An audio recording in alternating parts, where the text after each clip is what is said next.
Every sale was a loss. That was shocking truth about the sales. Sleeping in a car because I couldn't afford a hotel. Honestly, I was incredibly nervous. My heart was pounding each time I didn't invest a single dollar in this business. Real first step in the business. But I trusted him enough not to ask. I was maybe 18 or 19 years old. I was waiting for a sign from the universe. Hello comrades, Georgi here. I'm back in Georgia, and today I wanted to share with you a story of my first business when I was a freshman in university. At the time, I thought that I was prepared. In reality, it was neither profitable nor did I become a wealthy man. But the experience I gained was truly remarkable. So here's what happened.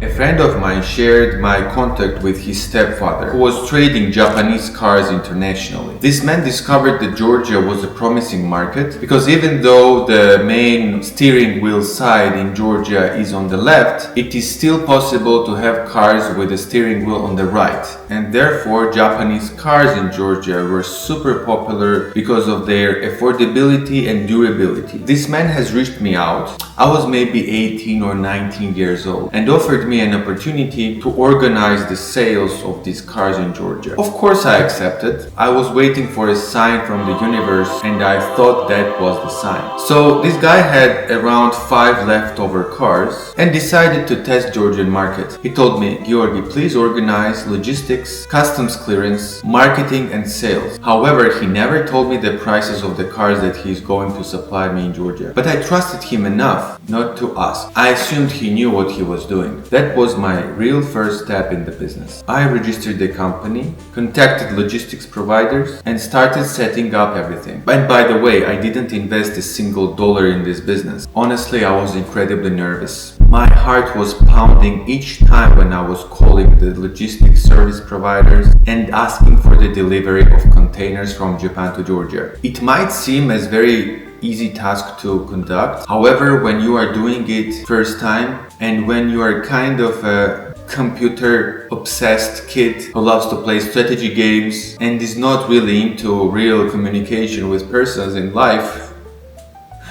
believe me, it's pretty hard for such person to even ask what is the price of delivery from Japan to Georgia. I had various meetings with these providers, and also I started to looking for the accountant for my business because I always wanted everything to be done legally correctly in order to avoid any problems related to taxes or legal frameworks. Once these first steps were done, my Japanese partner arrived to Georgia. I picked him up in the airport and we visited local secondary car market in Georgia. He saw with his own eyes that the demand was real. I had nothing to invest, just my time and effort. After the company was registered and logistics organized, I also had to create a website. I requested dozens of quotes. The range was starting from $2,000 to $20,000. The difference was insane. My partner went with the cheapest option, but that was the moment when I understood the power of the websites. Eventually, the cars were shipped to Georgia. It took a few months. When they arrived to Batumi, Georgia's main port, I went to receive them. But due to customs issues, I honestly don't even remember exactly what went wrong. I had to stay an extra night in Batumi, sleeping in a car because I couldn't afford a hotel. The next day, my friend and I drove some of the cars ourselves to Tbilisi, while others were transported on car courier. I listed the cars on the website and soon the call started. People were asking for 20 to 30% discount, and I will never forget a guy who just called me and told me following: if I were your relative, wouldn't you give me the car for free? That was shocking truth about the sales. How hard it is to negotiate the correct pricing,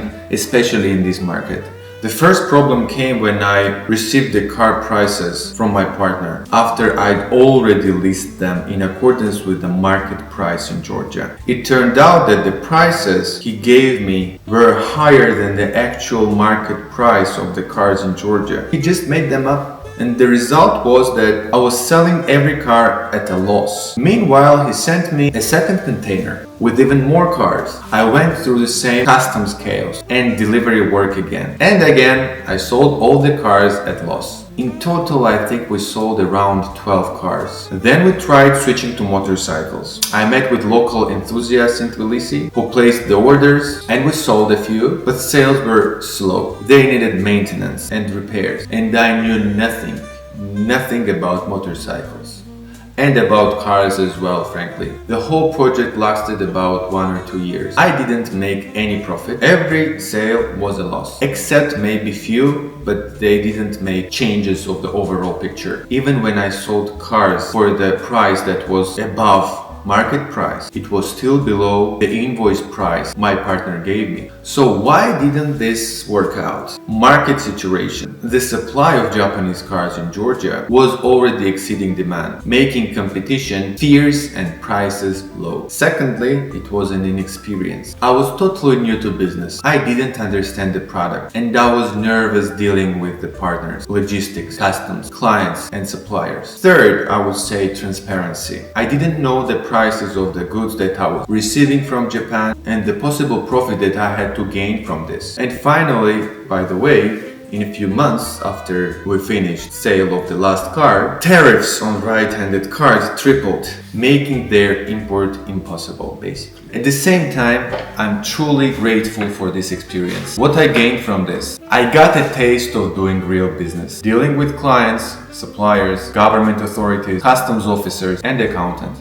I understood the critical lessons of transparency and that blind trust of partner doesn't work out well normally. I learned the importance of being competent in what you are doing, or at least have partners that are competent in what you are doing. And finally, it taught me that the business will not organize itself. You cannot be just a middleman and hope for the best. You are fully responsible for how the things work out. Maybe I expected too much, but I got exactly what I needed. A priceless experience that shaped my future. Alright, comrades, I hope today's video gave you something to think about. A little food for brain. I have many more stories to share with you. More ventures, more lessons. Maybe I will make a series of my unsuccessful businesses where I will share with you the reasoning why they didn't work out and what I gained from them. If this content was interesting for you, feel free to like, subscribe, and stay tuned for the next one. Cheers and prosperity to you all.